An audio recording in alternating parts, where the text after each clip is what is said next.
Good morning, everyone. Our next conic to look at is known as the ellipse.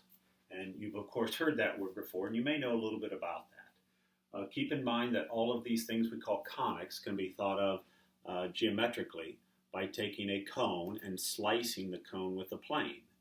And when we slice a cone with a plane that is tilted just a little bit, we end up with this thing we call the ellipse. The other way to think about it is in terms of a locus definition. Remember, a locus definition starts typically with the phrase a set of points. And there are some conditions about those points. This one is a little bit more complicated than the circle or even the parabola. So here it is. We have a set of points such that the sum of the distances from two fixed points is constant. Well, those two fixed points are called focus 1 and focus 2, or foci. Could say focuses, but typically foci is the correct plural. So those are my two fixed points. And then I want to pick all those points that the sum of the distances between those 2 points is constant. For example, maybe there's a point right here that is on the ellipse. That's the distance to one focus. That's the distance to the other focus. Whatever that sum is, let's say it happens to be 7. Every other point that I would pick on the ellipse, those two would add to 7. Those two would add to 7. Could have one right here where this distance plus this full distance would be 7, and so on and so on and so on. And what we would end up with is a figure that looks like an oval, is what most people would call it. We can get rid of these sums for now. And we keep finding them and keep finding them.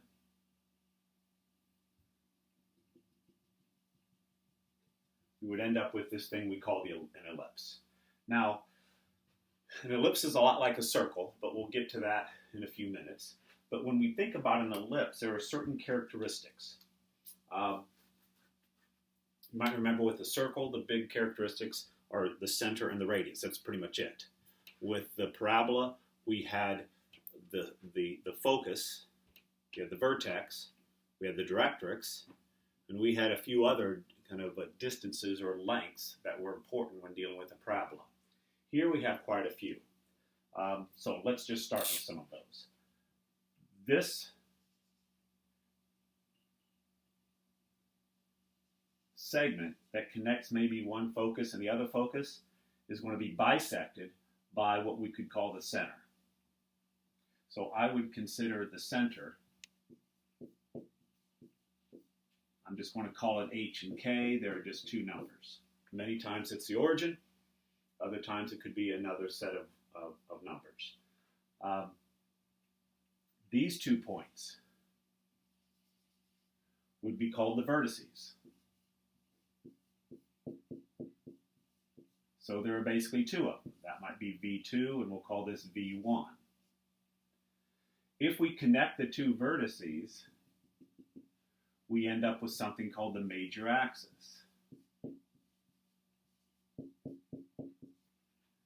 Now the major axis, well, we'll get to that in a minute. If we draw perpendicular to the major axis, but through the center, we get something called the minor axis.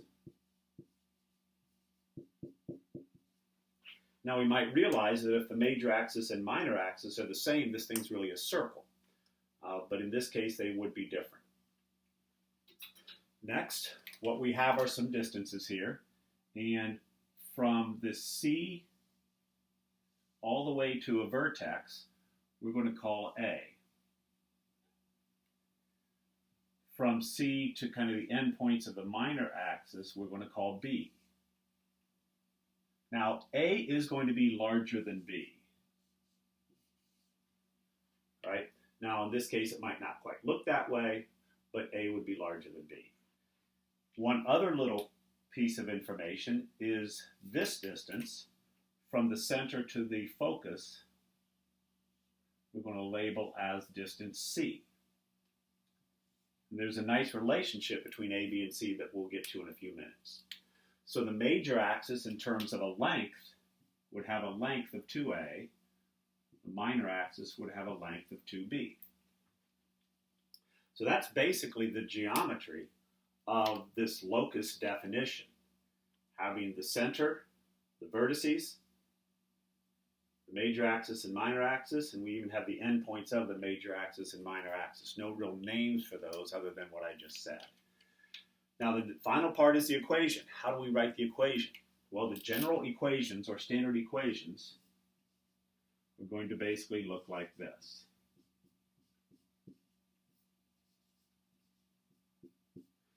That would be an ellipse. Now its center is going to be the origin, and it's basically kind of an ellipse that looks like this. Okay, it's longer than it is taller, because A is going to be bigger than B. If we have one that looks like x squared over b squared plus y squared over a squared,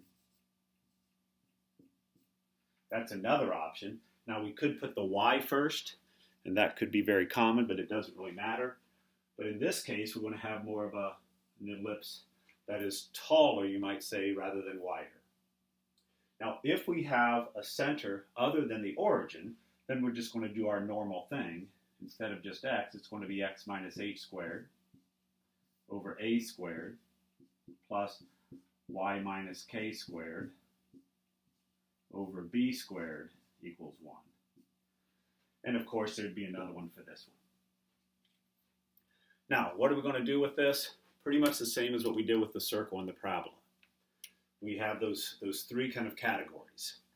You could be given an equation of an ellipse, and then you could be asked to graph it and maybe tell all of its interesting characteristics. You could be given some of these characteristics, and then you want to write the equation and graph it.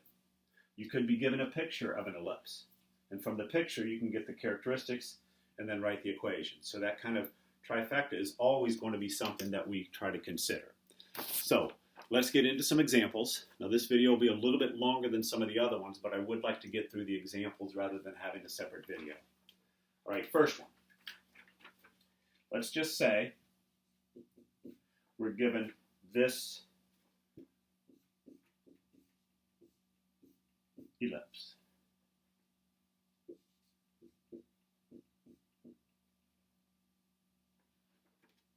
Plus 3.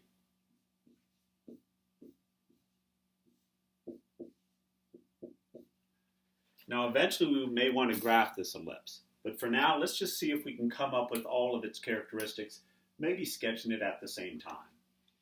So I didn't really write the directions up here, but it would be to find the center, the vertices, the length of the major and minor axis, and then maybe sketch it.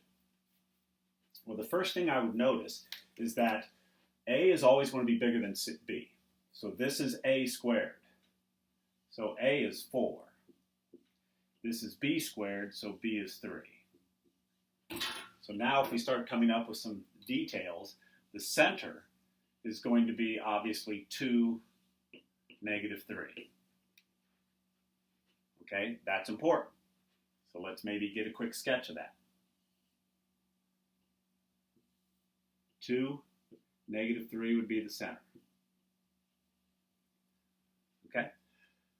Now, because of this A and B and the fact that A, the larger number, is under the y-axis, to get to the endpoints of the major axis, we're going to have to move 4 basically up and down. So if I go 4 units up, I'm at this point, which happens to be 2, 1. And if I go 4 down, I'm at this point, which happens to be 2, negative 4. How about negative 7? And what are these? Well, these are the vertices. Okay, so I will say the vertices are 2, 1. The other vertex is 2, negative 7.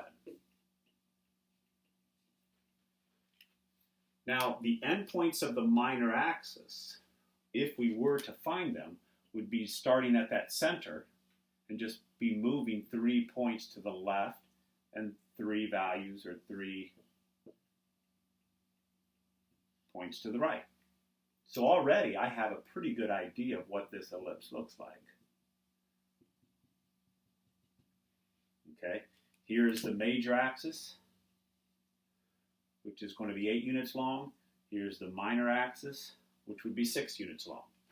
And then we could have the figure. Now, the only thing missing are the foci. What would those be?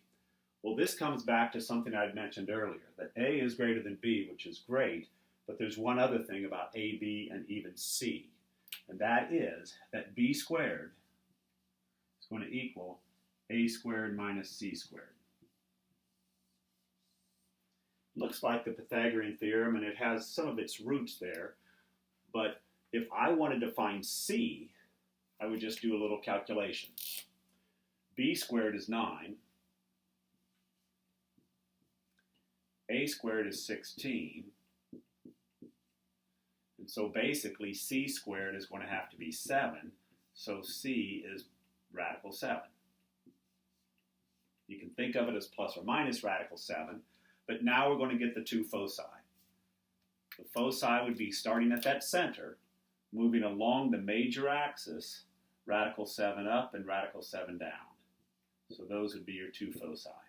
You could get a decimal approximation if you'd like, or you could simply say one of the foci is going to be 2, and then negative 3 plus radical 7. The other foci would be 2, negative 3 minus radical 7. If you wanted to write negative 3 plus or minus radical 7, that would be fine. So we now have all of its important characteristics, and therefore we have a nice example of trying to find the graph from the equation. Now, I think I've just changed my mind. I'm going to come up with another video in just a few minutes on some other examples, but to recap the basics of an ellipse, this is our locus definition. These are all of the certain characteristics: the center, vertices, foci, major axis, minor axis. These are the general or standard forms of the ellipse. So I'll be back in just a few minutes with a few more examples.